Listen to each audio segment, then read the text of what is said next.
bismillahi rahmaani rahim barki Sëñ Tuubaa allahu xayr samadun wa baaxi subhanahum sugan fin wa waaxi wana.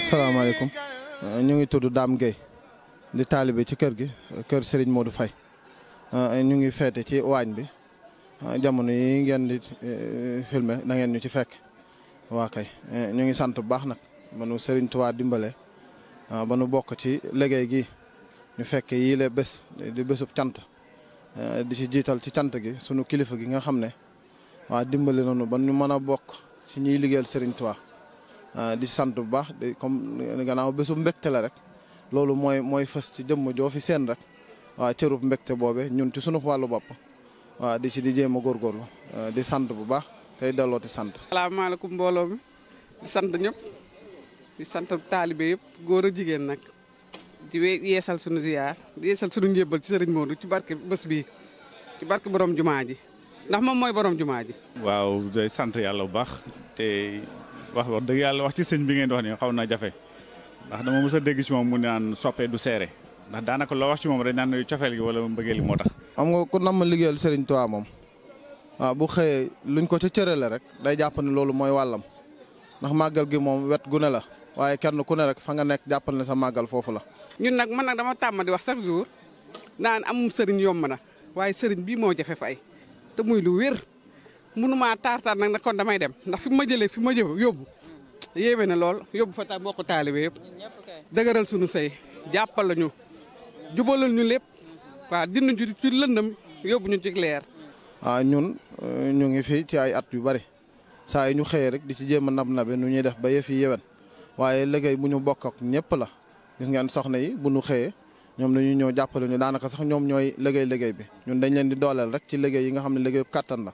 waaw waaye daal jëmm la joo xam ne daal wax dëgg yàlla bu jafe ci jamono la waaw wër jamono ba jamono daj nga dajaat jëm ju mel ni jafe na lool waaw jafe na lool waaw ndax jikko yi boo ko xoolee wax dëgg yàlla waaw da lay jox lu jikko yonent bi loo daan dégg ci yonent bi ñu la koy nettali ci histoire boo dëkkee ak moom nga dund ak moom quelque temps après lu jikko yi rek ngay gis ci moom. bu ko xool xam ne mooy borom màggal gi waaw moom rek mooy Serigne Touba kenn mënu ko dindi.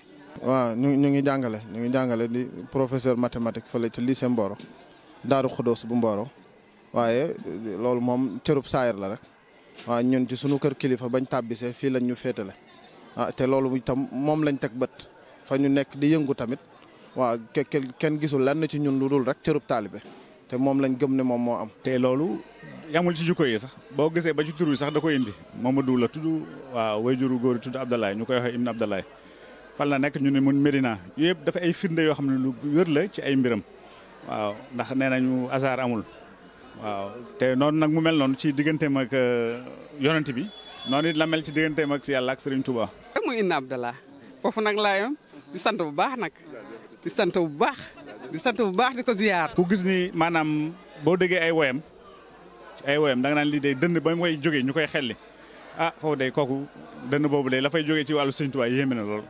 dégg ay baat rek lu muy woy wala lu muy wax di ko tagg sëñ Touba da ngeen ni kii de yëg gi mu am ci sëñ Touba gisoo ko feneen waaw ndax kàddu yi boo ko déggee da lay yéem waaw jëmm ji nag noonu la mel waaw ba ci jëmm ji sax noonu la indee sëriñ Touba waaw jëmm ji gi nga xool ko muy dem rek sa xel day delluwaat sëriñ Touba. mooy sëriñ Touba bu wér loolu lay jëfe loolu la ñuy xiir loolu lay xiir sunu njaboot. En tout cas de l'interview qu'on vient de faire revenez un peu sur d'abord vous vous présentez, vous me dites. Voilà, moi je m'appelle Mbaye Fall, je suis talibé de Serigne Modou Faye Ibn Abdallah, qui habite exactement au niveau de la Médina à Dakar, mais qui siège au niveau de Touba, là au niveau du quartier Loé. Donc je suis son talibé, je viens commémorer comme tous les talibés le Magal, le 18 Safar. Alors si on vous demandait de présenter Serigne Modou Faye, qu'allez-vous dire à nos internautes? Présenter un homme de Dieu est difficile. Parce qu'il y a un aspect extérieur que l'on voit et un aspect intérieur qu'on ne peut pas voir et qu'on ne peut pas expliquer. C'est du domaine de la sensation. Maintenant, l'aspect extérieur, il suffit seulement de le voir marcher, de le voir parler, de le voir avoir des relations avec des gens pour se rendre compte que vous avez là devant vous un homme de Dieu, un véritable homme de Dieu. Donc c'est l'aspect extérieur seulement dont je peux parler. L'aspect intérieur maintenant, c'est du domaine du cachet. Et par nature, le cachet, ce n'est pas quelque chose que l'on révèle. Donc j'ai ce côté. Mais il suffit seulement de regarder l'aspect extérieur pour avoir une idée de ce que c'est que l'aspect intérieur. Il suffit de le voir pour se rendre compte qu'il est un homme de Dieu. C'est ce que je peux dire. Tout à fait. L'exotérique, en tout cas, reflète l'ésotérique. C'est clair. C'est clair. Alors, juste nous dire quelle est sa relation avec Serigne Touba. C'est comme ce que je viens de dire tout de suite. Sa relation avec Serigne Touba est limpide. Je n'ai jamais vu un homme de Dieu aussi proche de Serigne Touba. Je ne l'ai jamais vu. J'avoisine actuellement mes 50 ans. De surcroît, Dieu a fait que je suis intellectuel, mais je n'ai jamais vu un homme de Dieu aussi propre, aussi pur et aussi élevé du point de vue même de sa dimension spirituelle. Quand il nous parle du tic au tac pour un simple de rien du tout, il nous enseigne Dieu. Chez lui, tout est Dieu. Tout est Dieu. Quand tu parles du climat, il vous ramène à Dieu. Quand vous parlez de la mer, il vous ramène à Dieu. Il vous donne des connaissances que vous ne pouvez pas avoir au niveau des livres. Cette connaissance livresque qu'on apprend à gauche, à droite. Non. Vous ne pouvez pas l'avoir. Parce qu'il disait une fois que l'oreille est quelque chose de... C'est un trou qui passe par là et qui sort de l'autre côté. Quand quelqu'un vous enseigne, avec le temps, si vous ne faites pas des révisions, l'enseignement risque de sortir. Mais quand Dieu vous enseigne, ça vient directement du haut et ça rentre dans la tête. Et ça ne sort plus. Il dit Al-ilmu indallah. La véritable connaissance, ça vient de Dieu. Et c'est de cette connaissance dont il nous parle. Il nous montre de ces choses. Il nous parle de ces choses qu'on ne peut pas détailler pour une interview de 2 ou 3 minutes.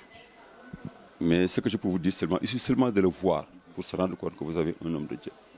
Voilà. Justement, si on parle du décor qu'on a en tout cas trouvé dans cette maison, qu'est-ce que vous C'est ça, ça confirme exactement ce que je venais de dire. Il suffit de voir le salon dans lequel il enrichit ses invités pour se rendre compte que tout est Dieu. Vous ne verrez que Serigne Touba, vous ne verrez que Allah Muhammad.